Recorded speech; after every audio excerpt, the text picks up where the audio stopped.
يا نبي سلام عليك يا رسول سلام عليك يا حبيب سلام عليك صلوات الله عليك. یہ پاک صلی اللہ تعالی علیہ وسلم کا فرمان عالی شان ہے، تین چیزوں کو تمام مخلوق کے برابر سننے کی قوت دی گئی ہے. تین چیزیں ایسی ہیں دنیا میں، یعنی اس کائنات میں تین چیزیں ایسی ہیں جن کو تمام مخلوق کی آواز سننے کی قوت دی گئی ہے. نمبر ایک، آقا فرماتے جنت سنتی ہے. نمبر دو، آگ یعنی دوزخ سنتی ہے. اور فرشتہ جو میرے قریب رہتا ہے تمام آوازوں کو سنتا ہے.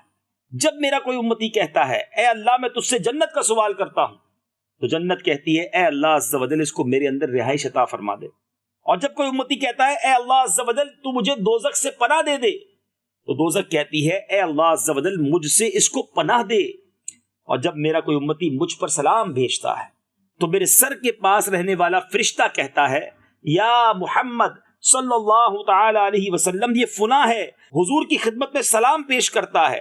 بس اسے جواب مرحمت فرمایا جاتا ہے. اور جو مجھ پر ایک مرتبہ درود بھیجے گا اللہ عز و جل اور اس کے فرشتے 1000 مرتبہ اس پر درود بھیجیں گے اور آگ اس کے جسم کو نہ چھوئے گی. اے میرے میٹھے اسلامی بھائی، ایک ہی حدیث ہے اور کتنے پیارے پیارے مدنی پھول ہیں. بلکہ میں یہ کہوں تو غلط نہ ہوگا کہ پورا مدنی پھولوں کا گلدستہ ہے. جنت بھی سنتی ہے، دوزخ بھی سنتی ہے.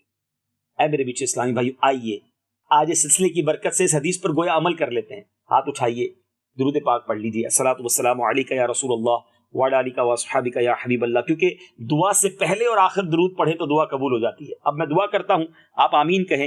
یا اللہ عز و جل ہمیں جنت میں بلا حساب داخلہ عطا فرما. یا اللہ عز و جل ہمیں دوزخ سے پناہ عطا فرما. اللہم اجرنا من النار. الصلاۃ والسلام علیک یا رسول اللہ وعلی آلک واصحابک یا حبیب اللہ. اب اس حدیث کو غور کریں تو کتنی دیر لگی ہمیں. درود پڑھنے والے کی قسمت کھل جاتی ہے، فرشتہ اس کا نام بارگاہ رسالت میں پیش کرتا ہے. جنت کی طلب کرنے والے کو اللہ جنت میں داخل کرے گا کیونکہ جنت کہتی ہے اللہ اس کو مجھ میں داخل کر دے. دوزخ سے پناہ مانگنے والے کے بارے میں دوزخ اللہ سے عرض کرتی ہے مولا اس کو دوزخ سے پناہ دے دے. کتنا آسان ہے رب کی رحمت حاصل کرنا، کتنا آسان ہے ان رحمتوں کو لوٹنا. مگر فضول باتوں سے وقت ملے تب نہ. سوشل میڈیا اور دیگر فضول کاموں میں جو ہم اپنا ساری رات وقت ضائع کر رہے ہیں، نہ کریں ایسا. جب زندگی گزر جائے گی نا، اس کے بعد انسان سوچے گا، قبر میں جا کر تڑپ رہا ہوگا کہ کاش میں نیکیاں کر لیتا، کاش درود پڑھ لیتا، 5 وقت نماز پڑھ لیتا.